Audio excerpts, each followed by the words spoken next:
Soy Lara Ángeles Ongaro y este es mi lado periodista.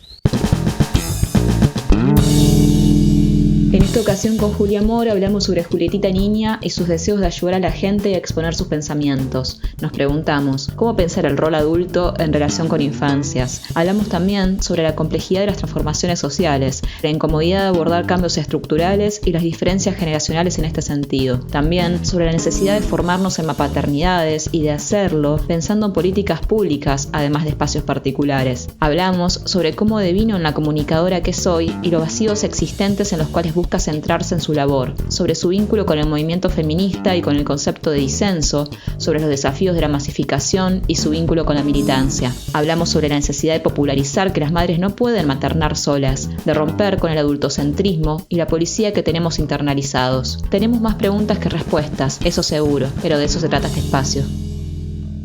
Principio, como retomar de qué va el tema que vamos a ir charlando hoy, que tendría que ver con una cuestión que viene como siendo bastante desafiante para las generaciones de 20 y 30, que tiene que ver con esto como de cómo vinculamos los procesos de construcción y los intentos de plasmar transformaciones en lo concreto con las infancias. O sea, cómo educamos a un pequeño ser considerando que nos estamos reeducando nosotros y qué estrategias colectivas, además de las íntimas, digamos, de cada microentorno, nos proponemos, nos planteamos. Entonces, bueno, las preguntas que más o menos fui armando tienen que ver con este abordaje, pero si salen otras cosas, salen. Vamos viendo cómo, por dónde va. Bien, genial. Me gustaría preguntarte aspectos de Juli niña que vos sientas que te marcaron, que hoy día lo tenés a flor de piel. Creo que mi mundo de la imaginación tenía mucho mundo interno cuando era chica. Imaginaba, o sea, cuando iba al baño y era como el espacio en donde me quedaba 200 millones de horas imaginando todo tipo de escenarios y tengo recuerdos así muy vividos de inclusive lo actuaba, ¿no? Y actuaba los diferentes papeles que imaginaba.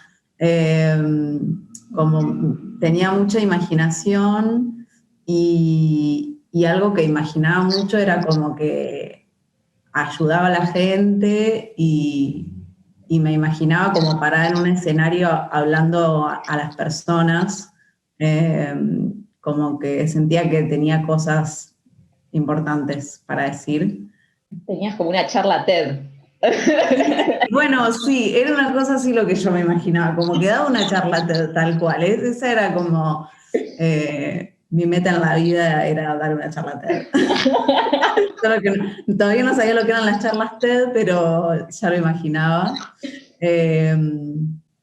Así que creo que como es loco para mí pensar que hoy en día hago algo bastante similar a lo que imaginaba en ese momento, porque no fue tanto que seguí un camino tan lineal para llegar a la labor que hago hoy en día, pero sí en un momento me empecé a dar cuenta que había como una conexión ahí muy, muy fuerte entre lo que yo imaginaba en la infancia y lo que hago hoy en día, ¿no?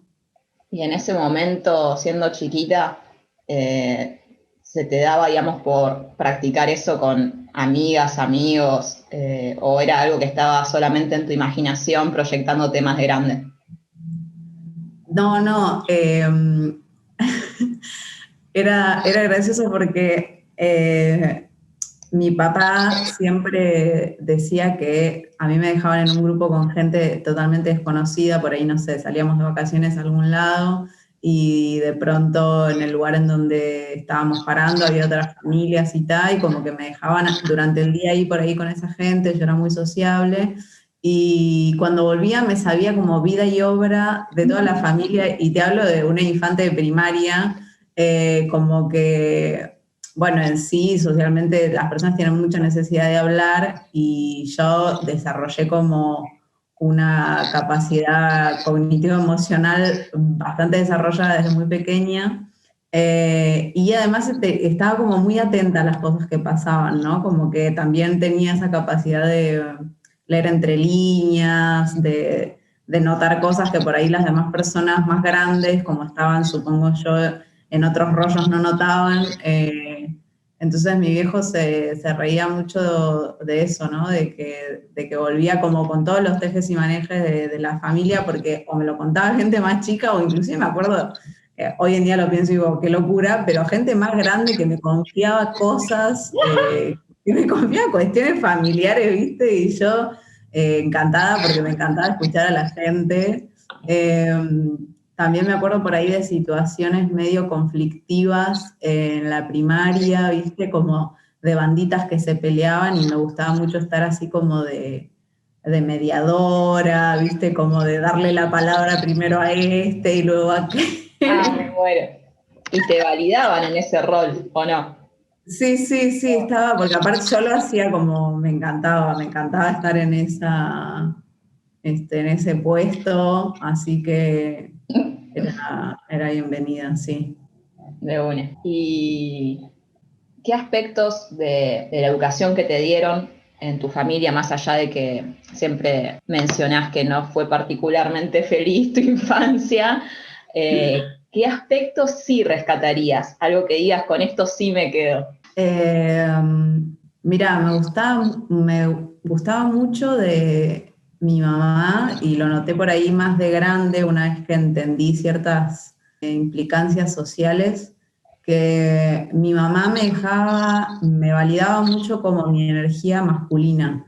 Yo desde muy pequeña, la verdad que no sentía mucha afinidad con lo que socialmente se construye como el femenino y me gustaban mucho las cuestiones físicas, o no temía, viste, poner el cuerpo, ir al choque, estar como en ese mundo, me encantaba. Y mi vieja por ahí veía otras compas que sus madres, viste, estaban ahí tipo, no te ensucies, o tenés que ser una señorita y bla.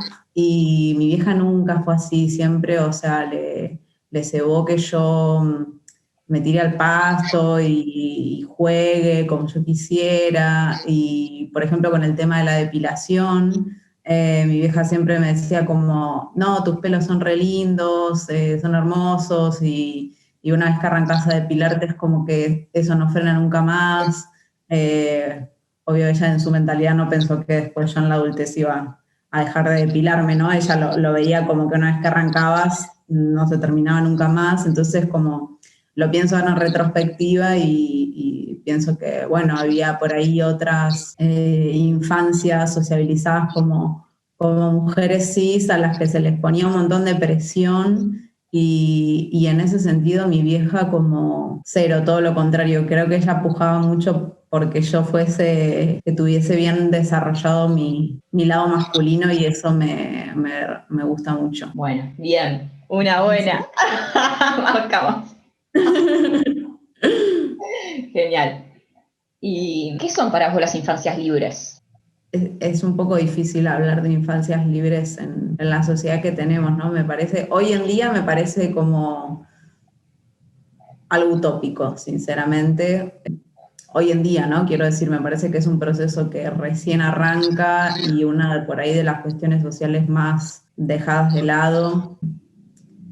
Una infancia libre es una infancia en donde los adultos cumplan la función que tienen, que es la de proteger y de crear ciertos límites en pos del cuidado, ¿no? Y en donde la expresión de la emocionalidad de cada uno pueda tener un libre cauce. Y en ese sentido, de poder tener una emocionalidad con libre cauce, obviamente se van a generar distintas identidades y eso me parece súper importante de ser respetado, ¿no? Pero bueno, yo creo que es muy complejo, que son procesos que arrancan en un momento y que duran muchos años, ¿viste? Las transformaciones sociales llevan mucho tiempo y tal vez como colectivo vamos, como comunidad, vamos avanzando en ciertas cuestiones que son más urgentes y muchas veces las infancias quedan muy relegadas, porque hay mucha ignorancia en relación a las infancias, muchísima ignorancia.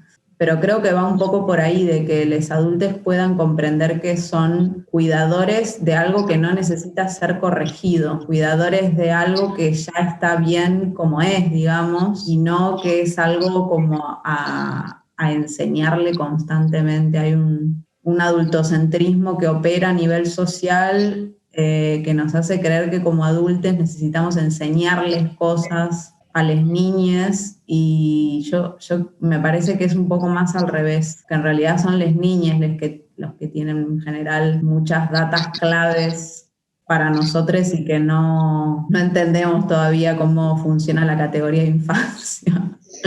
Y si tuviéramos que desglosar como este trabajo social lento y riguroso que recién empezamos, ¿no? ¿En dónde te parece que podríamos poner la atención? ¿En qué aspectos como reparar para empezar a generar estos nuevos códigos para darle más lugar a la libertad de las niñas? Sea un hije o, no sé, una personita con la que das un taller, sea cual fuera el rol, ¿no?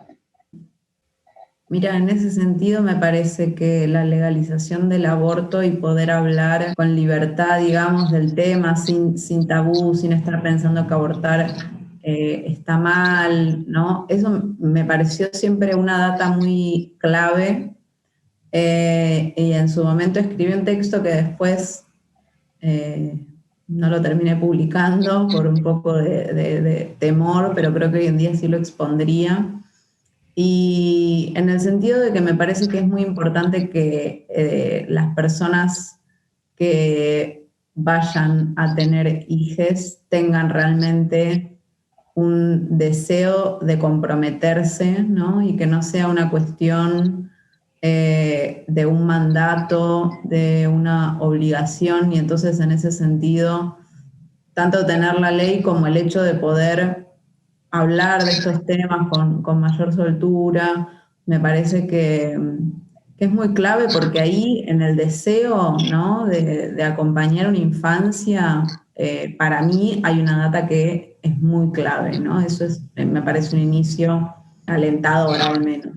Sí, tal cual. Pero después lo que sí me parece, hay un montón de cosas a revisar, ¿no? Es un tema amplísimo, pero el hecho de empezar a pensar que no tenemos formaciones para mapaternidades, ¿no? O sea, o al menos no están, existen, son talleres privados, no hay tantas formaciones tan extendidas.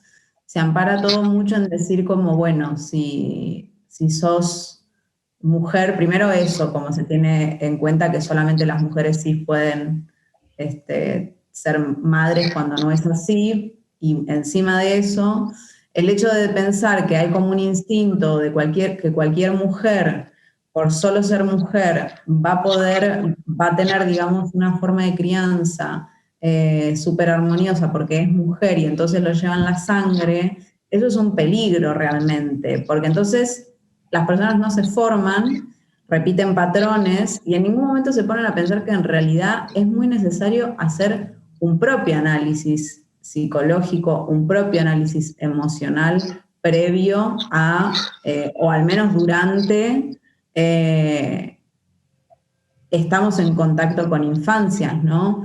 Aprender, bueno, cuáles son sus necesidades fisiológicas, cuáles son sus necesidades emocionales, cuáles son sus necesidades psicológicas, y no pensar que sabemos todo de antemano, porque yo creo que ahí erramos también mucho, ¿no? Entonces, para mí, ya sea, si fuese previo estaría genial, y si no, mientras tanto, poder acercarse esto, si se tiene la posibilidad, a grupos en donde se puede hablar de comunicación no violenta en la infancia, por ejemplo, y también necesitamos empezar a hacer un poco de fuerza de que estos espacios no sean solo talleres privados, que queden, viste, como relegados solo para un grupo de gente que puede estar ahí, sino como, bueno, que haya espacios públicos en donde... Claro, eso te iba a preguntar, ¿no? Como desde dónde pensar las transformaciones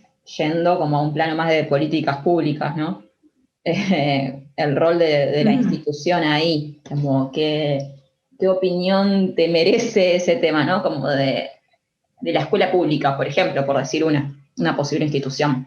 Considerando que hay gente, no sé, por ejemplo, dicen que la educación pública no debería existir o que no quieren enviar a sus niñas a ese tipo de escuelas porque adoctrina. Entonces ahí pienso, ¿no? Cómo abordamos esa realidad, considerando que el sistema público contiene en un plano masivo, tienen un plano masivo, punto. Entonces, Claro. ¿cómo no pensarlo? Esa es como mi visión, ¿no? Como de cómo no abordarlo desde ahí, además desde todo el ámbito privado, de todos los talleres que se puedan plantear y otras estrategias. Me parece, no sé si tengo una respuesta así como muy, muy cerrada, ¿no? En principio porque tampoco yo materno, entonces, bueno, hay como una cuestión muy básica que se me escapa. Pero en el hecho de teorizar, sí me parece que la escuela pública podría ser un dispositivo que acompañe, que contenga, pero me parece que se queda tanto lo público como la escuela privada también, ¿no? El formato de escuela así más estándar me parece que está muy, muy, muy atrasada, pero a niveles muy extremos, ¿no? Y entonces, así como nombramos el hecho de que es necesario que se actualicen las personas que están en contacto con infancias, yo creo que con las escuelas pasa exactamente lo mismo, ¿no? Yo en mis charlas y en todo el trabajo de divulgación que hago lo nombro siempre, pero nos pasamos años y años y años escolarizados y en ningún momento tenemos educación emocional, por ejemplo, ¿no?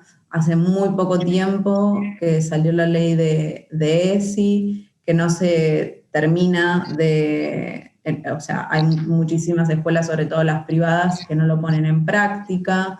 Entonces, digo, ¿para qué, o sea, qué tipo de sujeto quiere formar la escuela, ¿no? De ser humano y qué cosas vitales que después generan dinámicas violentas muy fuertes, se le están escapando al colegio, pero hace mucho se le están escapando, ese es el tema, ¿no? Es que ya hace, no es que es algo reciente, me parece que ya hace mucho tiempo que se le escapan cosas muy vitales, y que también lo entiendo como un síntoma de una sociedad que tiene muchas desigualdades sociales, ¿no? Y que entonces ahí digo, no sé si podemos universalizar las cuestiones. Si hay infancias que están atravesando situaciones en donde, digamos, no va a ser lo mismo tal vez una persona de clase media que tiene un techo, que tiene comida todos los días, a una persona que no cuenta con esos derechos básicamente, y que entonces se está también acercando al colegio como, bueno, para poder, por ejemplo, recibir alimento, ¿no? Entonces digo, por un lado digo, sí, está muy atrasado el colegio, por el otro digo, bueno, también se pretende mucho de la escuela porque faltan como otras nivelaciones, me parece, ¿no? Siento un poco eso.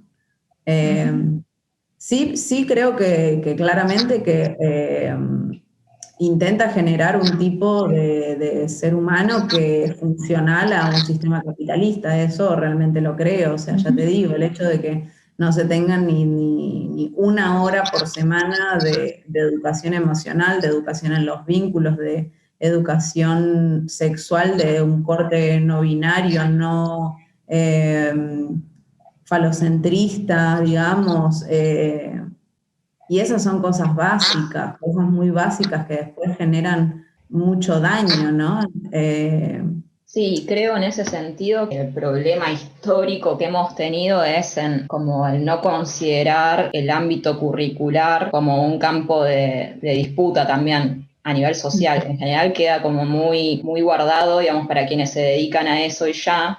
Y recién estos últimos años, gracias bueno, todos los debates como el aborto, como la educación sexual integral, que se pusieron sobre la mesa y que se popularizaron, si se quieren, con todos los grises que admite eso, porque es como decir, bueno, se masificó, uy, buenísimo, pero qué quilombo también. Es como que hay que ir como dando un montón de debates en simultáneo, pero genial porque de repente se pone de relieve esta cuestión, ¿no? La pregunta por el tipo de sujeto que pretende formar y cómo de repente el debate cultural y lo que comuniquemos en otros ámbitos puede llegar a pujar en relación a esas planificaciones.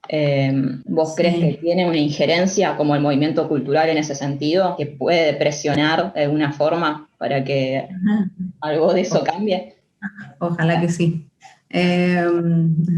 Ojalá que sí, ojalá que sí, ojalá que podamos empezar a pensar las infancias también como, como un mapa ternar en comunidad, ¿no? Y que quienes son mapadres puedan empezar a correrse de ese lugar de yo lo sé todo y yo sé siempre lo que es mejor para mi hija y yo no admito ningún tipo de propuesta novedosa, cuando muchas veces sí se requiere una propuesta novedosa, ¿no? Cuando muchas veces sí estaría buenísimo poder decir, uy, la verdad, mira, con esto no sé qué hacer, ¿viste? Como con este desborde que tiene mi hija, no sé cómo hacerlo, o necesito más gente que esté cerca mío porque no doy abasto, o seguir repensando y seguir popularizando el hecho de que las mujeres no pueden maternar solas, ¿no? Y que muchas veces no necesitan solamente de un padre, muchas veces porque no está,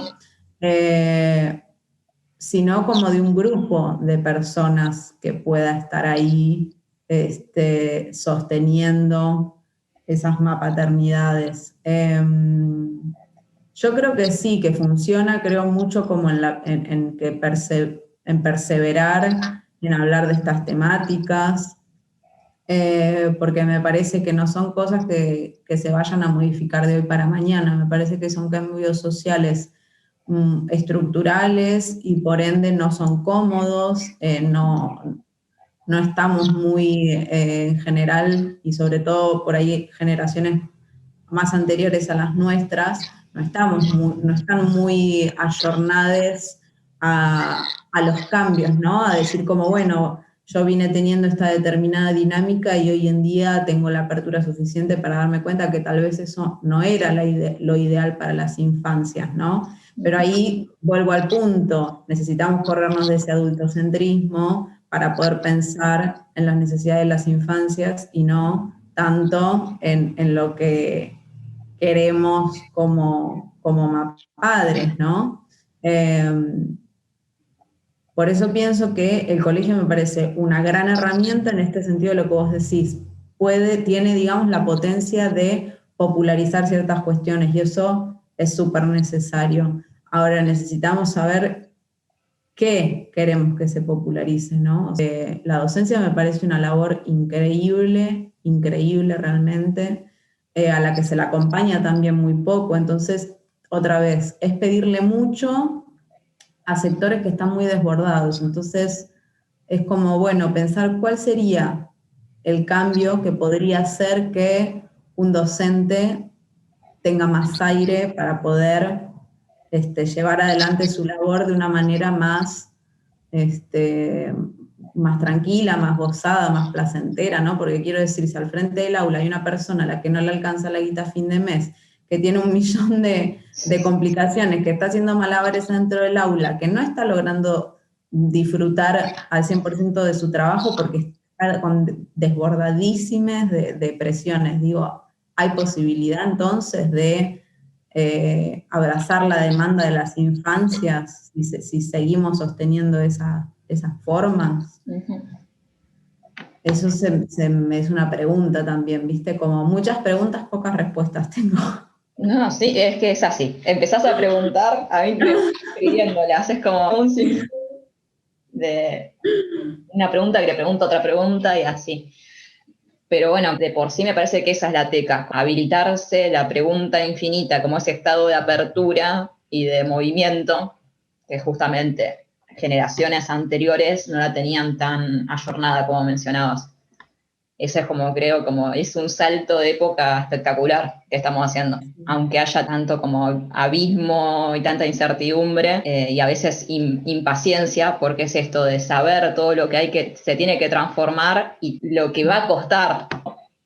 Sí, tal cual, tal cual. Creo que a veces puede llegar a ser como medio, si lo pensamos como individualmente, viste, el cambio a nivel individual puede llegar a ser medio desesperante. Por eso también esto, como siempre, abogar por políticas públicas, por espacios colectivos, me parece que si algo viene también a deconstruir nuestra generación es esta idea hipercapitalista de la autosuficiencia, de el triunfar, de la meritocracia y empezar a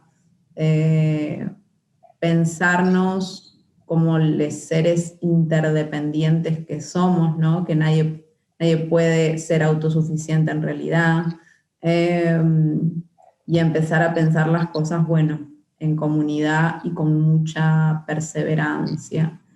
La perseverancia a mí me parece como la clave en estos procesos, ¿viste? Y eso, entender que va para largo, pero al menos empezamos.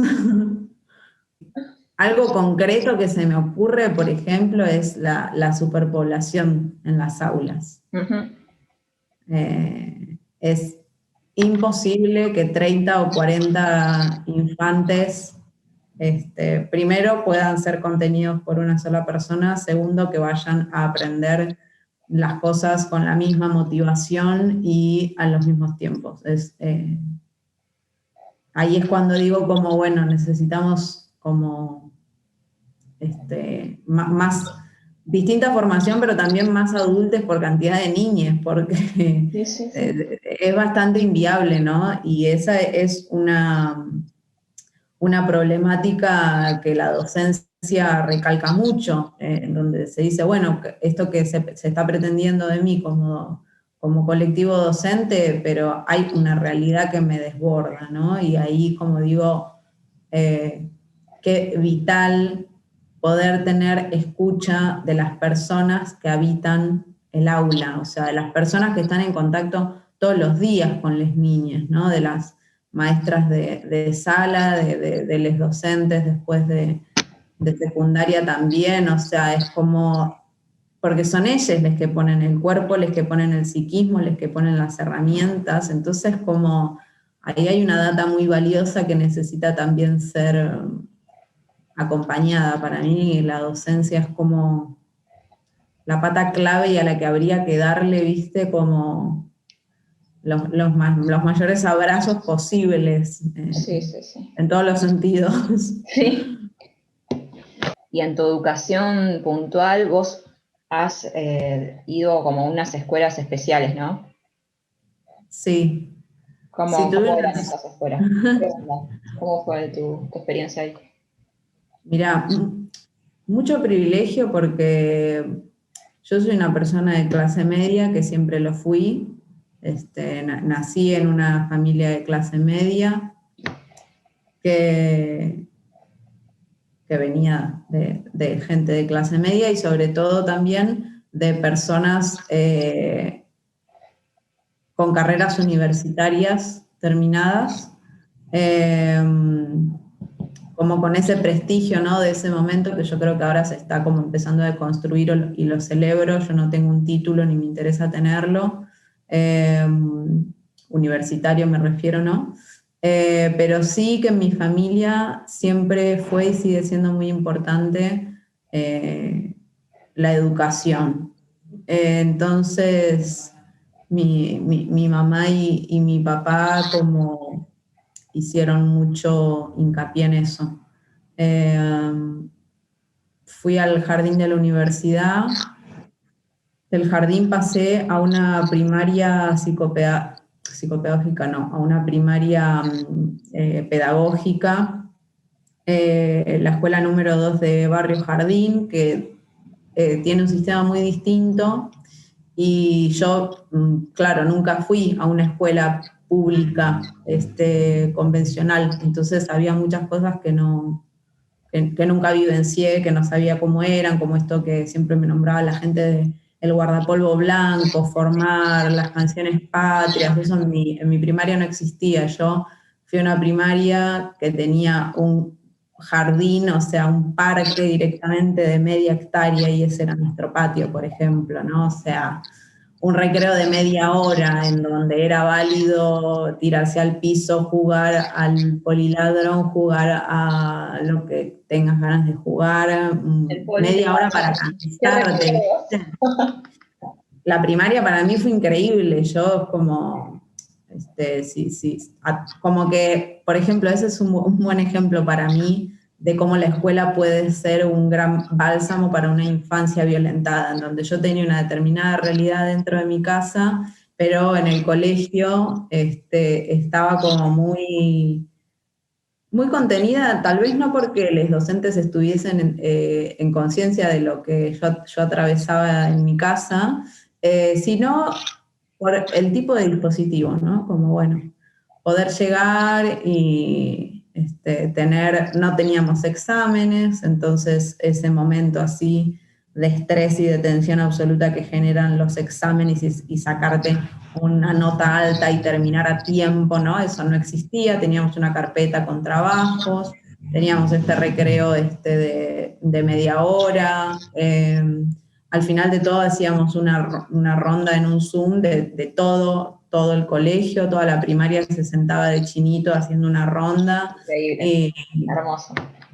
Hippie style, tocábamos unas canciones, bailábamos unas danzas, y esa fue mi primaria.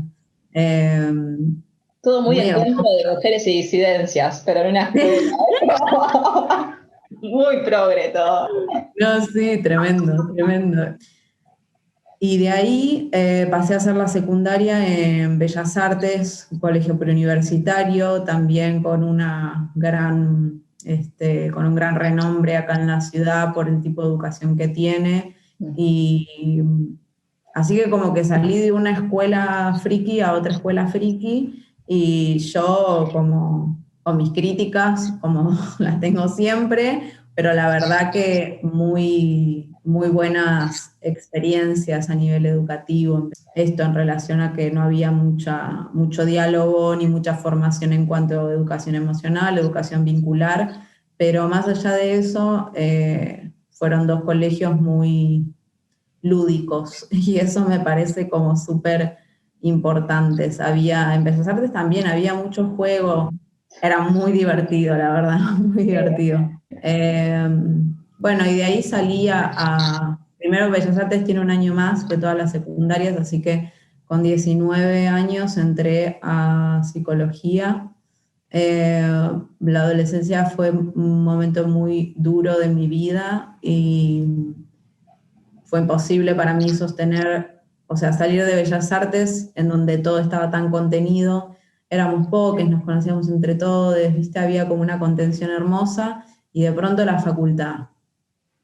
Yo era como, ¿viste? Y algún tiempo de pensar que en realidad yo era la que estaba fallada, y después entender que no, que esa forma a mí no me funciona, digamos, que yo necesito mucho como de la cosa más pequeña, más a corto plazo, así que hice un año y medio, lo dejé, estudié fotografía para no quedar ahí boyando, en un cursito que hice, y después me metí en psicopedagogía. Ese fue el peor pasaje educativo que tuve en, obviamente, una institución privada de la Ciudad de La Plata, porque de psicología yo creo que, bueno, mi forma no compatibilizaba con la facultad, pero los contenidos que daba y los docentes que tenían eran increíbles, y tengo como contenidos guardados hasta el día de hoy que retomo y que leo. pero ya en psicopedagogía, un terciario en una institución privada, y ahí conocí como el lado B de la educación, ¿viste? Y como cosas de las que me hablaba todo el mundo y que yo no entendía porque nunca había estado en un ámbito así, ¿viste? Y ahí sí fue muy fuerte como encontrarme como con esa realidad y la verdad como que iba y yo digo que eyectaba el cerebro, ¿viste? Como ponía el cuerpo y decía como bye, y mi mente se iba. Cero construcción a nivel social, unas mentalidades súper fachas, retrógradas, y yo venía de Bellas Artes, ¿me entendés? Como el colegio, uno de los colegios más politizados de la ciudad, quiero decir, este también politizado, no todo está politizado de alguna Sí. manera, pero Bellas Artes para un lado como súper interpelado y comprometido en las cuestiones sociales, y acá era como, oh por Dios, yo no puedo creer que esto exista. Fue un fiasco total. 4 años estuve haciendo eso. No. 4 años, Dios. Metiste Todo el porque no me ridículo animaba. profesional en ausentarte. Fue Sí, como. sí, increíble, increíble. Tengo fotos que me sacaban mis compañeras, tipo, durmiéndome en el primer banco, ¿entendés? O sea, ya nada me importaba, no, de hecho lo terminé y ahí quedaron los finales, nunca me recibí ni nada porque, eh, no.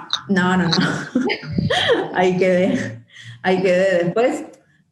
Después con el tiempo entendí que en realidad yo tenía como mucha necesidad de decir, tipo, acá está el título, porque soy la única de mi familia que no tiene un título universitario ni de ninguna carrera, literalmente. Entonces, bueno, me pesaba mucho eso, ¿viste? Pero una vez que pude como salirme de ahí y empezar a estudiar en las formaciones que a mí me interesaban, ahí sí hice la diferencia, me parece. Claro. Che, ¿y cómo fue que fuiste deviniendo en la comunicadora que sos hoy de todas estas causas que te interpelan? ¿Cómo fue ese recorrido? Bueno, empecé como a formarme en cuestiones que a mí me interesaban en relación al ciclo menstruovulatorio, porque empecé a encontrar como todo un mundo ahí muy interesante para mí, que se conectaba también con ciertos tipos de psicologías. Y, y creo que el Instagram, plataforma del demonio si las hay, y sin embargo también a mí me catapultó a tener un espacio de difusión en donde yo pueda expresar lo que expreso hoy en día, que tampoco está salido de un repollo, ¿no? Ya en Bellas Artes yo tomé la orientación de magisterio, que creo que da la pauta, siempre me gustó la docencia, me sigue gustando, entonces ahí en magisterio, bueno, las primeras experiencias de ponerme enfrente de un aula. Cuando estaba en la carrera de psicopedagogía también, las prácticas que a mí me gustaban eran las prácticas de ir a estar en el aula, sobre todo lo que era de secundaria y poder hablar con las chiques ahí. Y... Y bueno, y ahí se retoma como la Julietita de la infancia que quería dar la charla TED y que va en camino, digamos, como empecé a nombrar cosas que atravesé y que atravieso y que empezaron a repercutir y a tener mucha resonancia en muchas personas, y ahí dijo como, acá hay un vacío, porque en el tejido social hay muchos vacíos, lamentablemente, pero acá hay un área que no está siendo como abrazada, ¿no? Que es el área de las violencias desde las personas que ejercimos violencia. Y eso empezó a tener una repercusión tremenda, ¿no? Cuando yo hace más de 14 años que hago terapia y realmente creo que en un punto empecé a darme cuenta que me merezco el perdón y que me merezco el amor que tengo hoy en día, y que siempre merecí el amor, ¿no? Porque cuando uno pone en práctica muchas violencias, empieza a pensar implícita o explícitamente que entonces no merece nada. Y cuando lo empecé a hablar desde ese lado, que para mí tiene una gran potencia, bueno, hubo un montón de gente que empezó como a devolverme como un feedback muy, muy zarpado. Empecé tal vez más hablando de esto, del ciclo menstruovulatorio, de la relación con el cuerpo, de la relación cuerpo-capitalismo. Y bueno, me empecé a dar cuenta que era lo que a mí me gustaba, y en un momento algunas amigas me empezaron a nombrar como comunicadora, que era algo que yo no había pensado en realidad como categoría, ¿no? Insertarme ahí, pero me lo empezaron a nombrar y es como que, claro, mi labor va un poco por ahí, ¿no? De comunicar. Y en ese sentido, ¿cómo ha sido la articulación con las epistemologías de género o con el movimiento feminista? ¿Fue medio de la mano o lo pusiste en diálogo una vez que ya habías comenzado con tu labor? ¿Cómo se dio ese tejido ahí? Estoy pensando así como mis contactos con los feminismos. Creo que siempre fui una persona siempre fui una persona con mucha formación y conciencia social,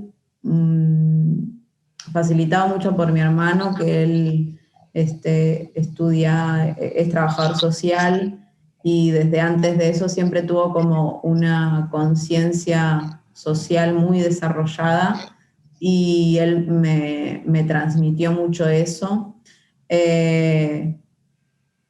Más mi naturaleza de estar siempre del lado de las minorías hizo que cuando empezó a surgir esta ola del feminismo me resonara mucho que iba por ese lado, ¿no? Después, obviamente, empecé a encontrar, bueno, puntos de conexión y puntos de disenso, sobre todo para con ciertos feminismos, ¿no? Yo creo que el feminismo debe ser interseccional, no abogo por lo radicalizado para nada. Y cada vez más y más aprendo de las disidencias, ¿no? Y cada vez más y más encuentro la potencia en la escucha de quienes más la han padecido, ¿no? Sí me pasa con todo lo que se masifica, es que a veces se repiten cosas sin estar pensándolas tanto, y entonces la verdad, aunque me cuesta, porque me da mucho miedo como esto de la cancelación, y me da mucho miedo y el nivel de violencia con la que muchas veces se manejan las personas y que he tenido que atravesar por ser comunicadora, hay como ciertos lemas dentro del feminismo por los cuales no respondo, ¿no? Yo creo que tiene que ver también con, ya te digo, mi historia de vida, en donde yo he estado en el lado de ejercer la violencia, y entonces, bueno, tengo algunas formas que son un poco distintas. Me encanta rodearme también de varones cis que están intentando nuevas dinámicas, ¿no? Y veo que hay ciertas partes del feminismo que están muy reacias para con eso, y para mí es básico y fundamental, o sea, que los varones cis hablen entre varones cis, y me parece que es básico. Nunca va a ser lo mismo que llegue una disidencia o una mujer cis a que te hable un par. Entonces ahí hay algo que es básico y que necesitamos darle curso, si no es como todo lo que propone el varón cis está mal constantemente, ¿no? ¿Y cuál es la construcción entonces ahí? Eso es lo que, para mí esa es como la pregunta clave que me hago todo el tiempo cada vez que estoy por escribir algo, por sacar una propuesta. ¿Construye o obstaculiza? ¿Viste? Ahí me parece que hay una clave fundamental para mí. Me quedo con la palabra esa de el intento por. Creo que es un lugar también como de aceptación y humildad que es indispensable, y que a veces en el afán de querer transformarlo todo o por el hartazgo, que es comprensible, capaz se nos pasa. Coincido con vos en esto de hacer ese ejercicio. Y me parece, linkeando con lo de las infancias, que eso del intento sería un lugar muy, muy hermoso de abordar. Más allá de que no esté mapaternando, me gusta esa palabra que usaste, no le suelo decir así. Suena bien. Más allá de que una no conozca ese rol, fue niña, conoció niñas, Entonces es como poder abordarse sabiendo y transmitiendo que estás intentando cosas y que no es un lugar cerrado y que no deja de ser una propuesta. Creo que ahí habría como un cambio de lógica interesante para pensar de cara al movimiento feminista, de cara al vínculo con infancias, a un montón como de aspectos de planos sociales. Me gustó eso del intento. Sí, tal cual. Y mira, eso lo traigo a colación de un varón cis, que a mí me lo transmitió, que es Pablo Mas, que lo admiro mucho y que tiene unas propuestas súper interesantes de talleres y de encuentros entre varones cis. Y él nombra esto, ¿no? Como si no sabes por dónde arrancar, juntate con quienes también lo estén intentando. Y esa propuesta para mí también es increíble, ¿no? Porque en un punto, como con esto que traes de las mapaternidades y mapaternidades, esto en un sentido amplio de cualquier persona que esté en relación a una infancia, nunca va a ser lo mismo si uno llega a la adultez y tu mapadre tiene la capacidad de decirte, lo intenté, hice todo lo posible, ¿no? A encontrarse con una persona que te dice, las cosas son así o me importa tres carajos, ¿no? Obviamente que en la adultez podemos comprender que hay un montón de cuestiones de la mapaternidad que exceden al vínculo, ¿no? Como esto que hablamos del capitalismo, el cansancio, maternar muchas veces en soledad, las hiperexigencias frente a la maternidad que son tremendas, esto de pensar que las madres son superhéroes y que el amor todo lo puede, que es recontra dañino, y en la adultez podemos comprender todo eso, pero me parece que ahí hay una clave muy importante, ¿no? Que si en la adolescencia o en la adultez se puede entrar en este diálogo y poder admitir, mirá, tenía las herramientas que tenía, hice lo mejor que pude, me esforcé lo más que pude por cubrir tus necesidades, por entenderte, porque te querías, ¿no? En un ámbito en donde al menos sepas que te aman,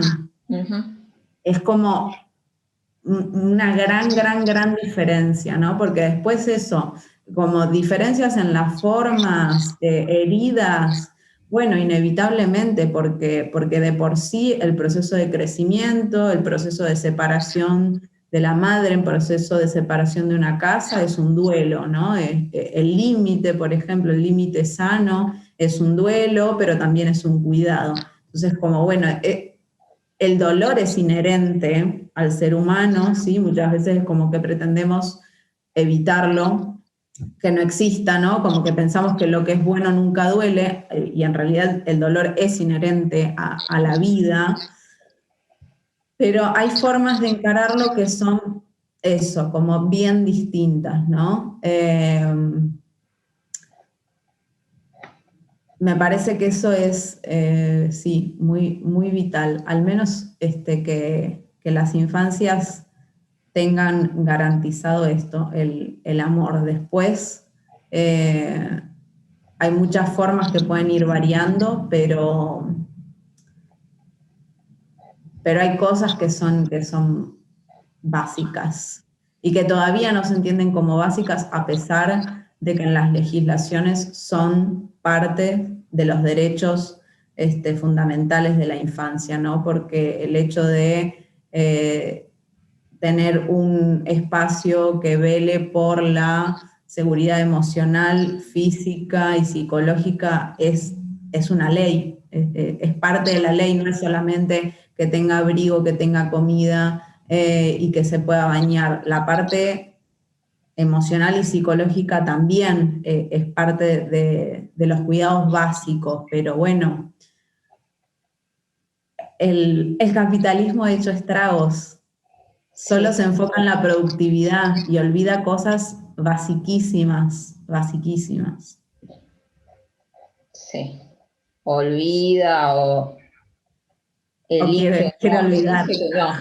Como no convienen cuerpos sensibles al capitalismo. ¿Qué onda? ¿Alguna vez tenía anotada esta pregunta y me di cuenta que no te la había hecho?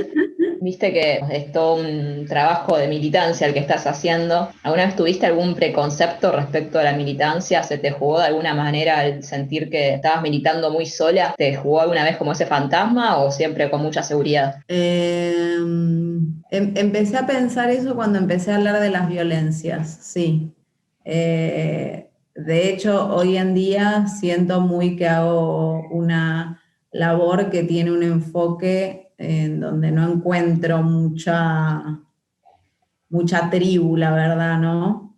Por esto que hablábamos en relación a ciertas visiones que entiendo, pero que, ¿no? Del feminismo. Sí, tengo como una referente, pero que no es de acá, que es Clementine Morrigan, que tiene una historia de vida como muy parecida a la mía, y que hace una labor increíble desde hace bastante más tiempo y que está muy enfocada sobre todo en relaciones poliamorosas que tengan en cuenta los traumas emocionales, pero desde ahí también ramifica para muchos lados. Ella escribe en inglés, pero también mi colega terapeuta, que es Sophie Slovo-Parisi, ex Mujer Pulpo, ella se dedica mucho a traducir sus textos, entonces ahí yo tengo una gran referente en cuanto al trabajo que yo hago, pero entiendo que no es algo muy masificado. Me he comido varios garrones, no sé si llamarles garrones, porque no creo que sean garrones, ¿no? Situaciones de muchísima violencia dentro de Instagram, pero también pongo en práctica mucho la escucha, ¿no? De eso con lo que yo no adhiero al 100%, porque me parece que en ese disenso yo encuentro mucha riqueza. Y no en el sentido de decir, con esto que diciendo lo voy a retrucar, ¿viste? O voy a entrar como en esa forma de debate súper patriarcal que no comparto para nada, en el sentido de intentar ganarle a leotre, sino todo lo contrario, de poder entender que, bueno, yo tengo mis vivencias particulares que me llevan a mí a teorizar y militar de una manera, y que otra persona que haya tenido otras vivencias le va a llevar a comunicar y a militar desde otro lado, y que no necesariamente, y esto me parece muy importante, no necesariamente son propuestas que sean contradictorias la una con la otra, ¿no? Sino al contrario, me parece que son complementarias, que el hecho de poder abrazar y proteger a las personas que son violentadas no está en contradicción con el hecho de acompañar a las personas que justamente violentan y tienen el deseo de comprender cuál es la lógica de esas conductas para poder salirse de ahí. Me parece que para mí es un trabajo conjunto. Lo que pasa que muchas veces se interpreta como que el trabajo que yo hago es de avalar abusadores, de avalar, ¿no?, violentes, y no va por ese lado, no va por ahí. Yo lo que busco es algo que construya, ¿no? Algo que acompañe este deseo que tienen muchas personas, que lo que les falta en realidad son herramientas, no deseo. Entonces, si están los deseos, bueno, yo me comprometo en trabajar y seguir perseverando en expandir herramientas, ¿no? Pero bueno, sí, mira, con esto que empezó a surgir ahora a raíz del femicidio de Úrsula, en donde se empezó a repreguntar como, bueno, ¿qué pasa con los grupos de varones cis que no hablan, no? Yo siento ahí un quiebre muy importante a nivel social, porque antes era como, bueno, como que el nivel de ira súper comprensible, ¿no?, dentro de ciertas partes del movimiento feminista, era como, bueno, ¿cuál es el papel del varón cis, ¿no? Y todo lo que se decía estaba definitivamente mal. Y ahora por ahí empezamos a entender que en realidad este papel de los varones cis que lo están intentando es súper importante. En el sentido de que, ya te digo, lo que charlábamos hoy, es necesario que se hablen entre pares, que nunca va a tener el mismo peso si se hablan entre pares que si no, ¿no? Y que se empiece a dar esta pregunta de qué pasa con la conformación de la masculinidad heteronormada y su contacto con las emociones, ¿no? Y en qué deviene esta represión de la emocionalidad. ¿Qué pasa con la validación de ciertas conductas en relación a sostener la pertenencia dentro de un grupo?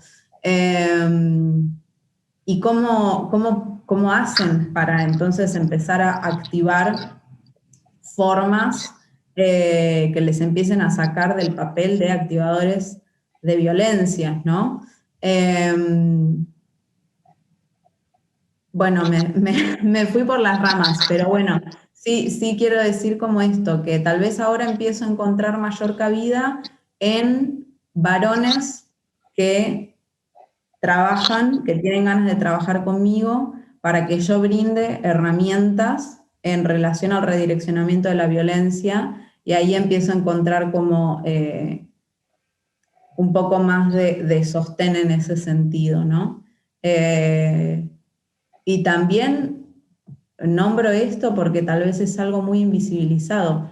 A mis espacios se acercan muchas mujeres cis que tienen conductas muy violentas y que no sabían, que no se animaban a nombrarlo porque creían que eran malas feministas por ser celosas, por ser violentas, ¿no? Por ser controladoras. Y entonces digo, bueno, entonces ahí algo también estaba haciendo un poco de agua, porque si seguimos pensando a los seres humanos dentro del binarismo, sos buena o sos mala persona, se complica, ¿no? Sí, además es como un poco esto que te decía hoy de, si bien sin dudas hay que celebrar la oleada, hay que también poder recepcionar las complejidades que trae consigo, ¿no? Es parte de eso poder articular el interior con todos los discursos transformadores que llegan y que vamos construyendo día a día. Entonces, es cómo poder ser calmas, digamos, de habitar los discursos y realistas también. Y que el ser realistas implica un montón de grises y un montón de zonas incómodas que estamos como medio acostumbradas a correr para el otro lado, ¿viste? Como, y te inventás como una ficción en donde más o menos todo cuaja. Entonces está bueno como así como habilitarse las una, poder ver que la otra persona también las tiene, por más varón cis que sea. Es que es muy difícil entender eso, porque eso es algo que nos atraviesa como seres humanos a todos, y es el hecho de que nos cuesta salir de la polarización. No, nos cuesta demasiado comprender la complejidad de un ser humano. Nos cuesta demasiado entender que una persona que activa violencias merece la oportunidad de vivir de otra manera, ¿no?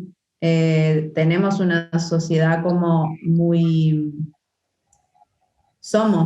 tenemos internalizada la policía, ¿se entiende? O sea, criticamos mucho la gorra como institución, pero tenemos internalizadas formas muy policiales, ¿no? De siempre estar juzgando en el otro lo que no nos gusta, y digo, en situaciones de abuso, de violencias extremas, es súper necesario, y ahí, bueno, hacemos la vinculación con qué pasa con el sistema judicial y después qué sucede con el sistema carcelario, ¿no? Porque ahí está otra data, que si metemos gente adentro de un espacio que es el infierno mismo y de acá a unos años vuelven a salir a la sociedad, bueno, o sea, no le conviene a ese, pero tampoco nos va a convenir a nosotros. O sea, es una cuestión de pensarlo, aunque sea, si no lo queremos pensar en pos de humanizar a las personas que entran a una cárcel, al menos pensémoslo en forma de conveniencia, como comunidad colectiva, digamos. Sí. Pero eso, hay como un... A ver, yo creo que todo es necesario, todas las etapas que atravesamos como sociedad, ¿no? Ahora en relación al feminismo es como son necesarias. En un momento no sé a quién escuchaba que decía, el movimiento feminista es el único movimiento al que se le pide la perfección. Y es verdad, y yo me incluyo, muchas veces estoy ahí, viste, como pretendiendo que el feminismo sea lo más de lo más, que no tenga contradicciones, que abarque todo, y no, en realidad es un constructo social, no es una bajada de un manual que nos están dando y que solamente tenemos que aplicar estas consignas y va a salir todo fantástico, no, lo construimos nosotros en la vivencia. Entonces, bueno, va a haber modificaciones, ¿no? Va a haber, bueno, hoy construimos esto desde esta realidad, dentro por ahí de 30 años decimos, bueno, esto tanto este dispositivo no funcionaba, vamos a modificarlo, y así se construyen los cambios sociales.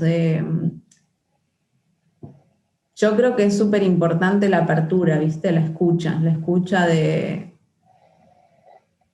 de no estar siempre pensando que la otredad me ataca, que el disenso en realidad es un ataque personal, sino el hecho de poder pensar, bueno, ¿qué saco yo en relación a esto en lo que disiento? ¿Qué encuentro yo en esto que me incomoda, ¿no? Más vale que hay determinadas cuestiones que ya sabemos que son insalvables, no es que estoy diciendo como, bueno, ¿qué saco yo de un neonazi? No, más vale que no, pero me refiero como a esos... ¿No? Tengo mi amigo. No iba por ahí. No iba por ahí. Pero sí, bueno, en estas diferencias, en las militancias que tienen que ver con las diferencias y en las vivencias, y que es importante salirnos de ese ego que invalida la vivencia del otro, ¿no? Porque eso sigue siendo patriarcal. Y no por ser mujeres cis que estamos dentro del movimiento feminista, de pronto nos tocó la varita mágica de la deconstrucción y hemos salido de todas las lógicas patriarcales en las cuales estuvimos inmersas desde siempre, ¿no? Inclusive dentro de espacios en donde estoy de oyente de disidencias, identidades increíbles de las que aprendo un montón de cosas, mismo en esos espacios se empieza a decir, entre disidencias también hay violencias, también hay tratos patriarcales, ¿no? Y eso es importante porque si vamos a pensar que por ser mujeres o disidencias que estamos inscriptas dentro del feminismo, ya tenemos todo así resuelto y todo cancherísimo, nos quedamos cortes, ¿no? Pensamos que ya la tenemos hecha y en realidad necesitamos actualizarnos constantemente y necesitamos actualizarnos en nuestras vinculaciones más cercanas, ¿no? En cómo me vinculo yo con, por ejemplo, la lógica monogámica, cómo me vinculo yo con mis amigues. ¿Te quedaste con ganas de decir algo en particular o de engordar o profundizar alguna idea? Sino como la última instancia era preguntarte si hayas escrito de niña o algo que te dirías a tu Bien. Mira, me gustaba esto de nombrar porque es algo que estuve mirando ahora en cuanto a lo que hablábamos en relación a infancias libres. Me parece que hay 2 series a mano para mirar que pueden estar muy buenas para quienes tengan acceso a eso.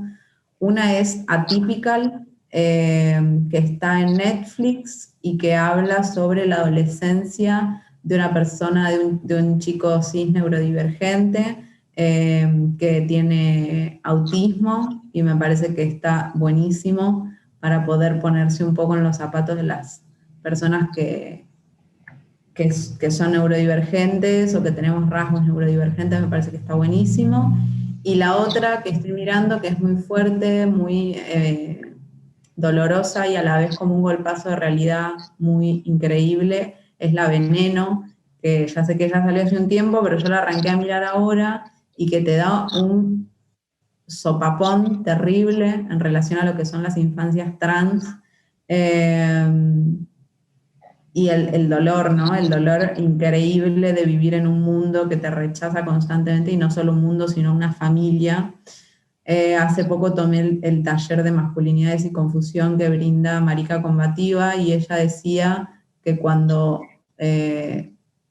sos parte de una disidencia sexual, sucede es que vos salís a la calle y hay un montón de violencia, pero el problema es que no es que volvés a un espacio seguro, como por ejemplo si sos parte de, no sé, un colectivo racializado, salís a la calle, percibís un montón de violencia y llegás a tu casa y tu familia comprende esa violencia, sino que salís a la calle cuando sos disidencia sexual, absorbes un montón de violencia y lo más probable es que no vuelvas a un lugar seguro dentro de tu casa. Entonces, ahí me parece que hay una data clave en relación a las infancias trans.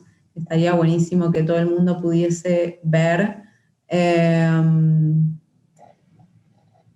Y sí me quedo pensando mucho, y algo que me gustaría como reforzar es esto de que necesitamos empezar a problematizar el papel de las maternidades, ¿no?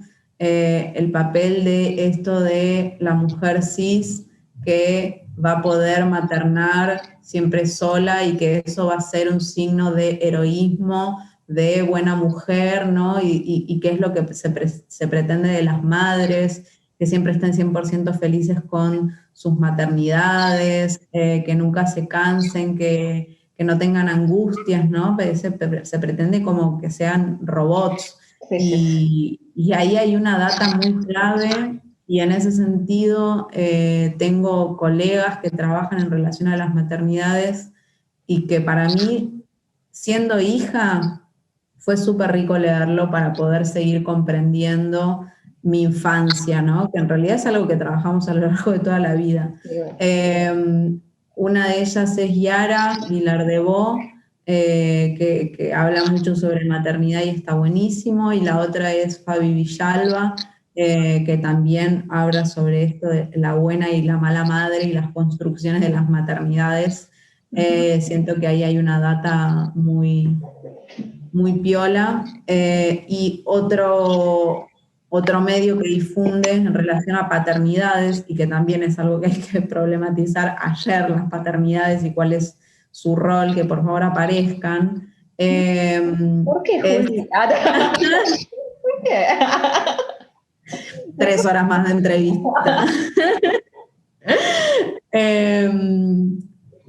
Bueno, es un Instagram de un psicólogo, creo que son 2 psicólogos, y que también hacen talleres, que es paternando.org, que hablan del rol de la paternidad, y bueno, está muy bueno también como al menos tener, si vamos a estar 200 horas en Instagram, al menos tener datas que sean nutritivas. Sí, textos de cuando era chica, encontré unos la otra vez, pero no sé si voy a encontrar el cuaderno ahora. ¿Me querés dar 5 minutos a ver si en una de esas obvio. Lo encontré? Qué bueno. A ver, tenía 2003, o sea, 92, 93, 94, 95, 96, 11 años tenía. Es un cuaderno que encontré, o sea, no, estaba en la primaria. Es un cuento que se llama Cuando nací, es una carilla nomás, dice: de pronto me sentí como adentro de un gran globo. Era como si fuera un afortunado rico porque me daban de comer y de tomar en la boca, y ahí fue cuando comprendí que estaba en la panza de mi mamá. Luego de un gran tiempo, que en realidad fueron 2 días, empecé a hacerle señales a mi mamá, y las señales eran patalear y pegarle piñas, pero ella solo se tocaba su enorme barriga. En un momento pensé, será un gigante que me comió, pero después descarté esa idea. A los pocos meses nací, y era una gordita que no podía hablar, lloraba de la emoción. Ahí vemos que cuando los bebés nacen no lloran de tristeza, sino que de emoción. Me tuvieron en brazos hasta que me dormí como un cerdo y todavía sigo durmiendo. Increíble. Me mata la parte que dice, cuando dice, ahí vemos que cuando los bebés nacen no es de tristeza, sino de emoción. Resignificando el llanto del bebé. Ay, mortal.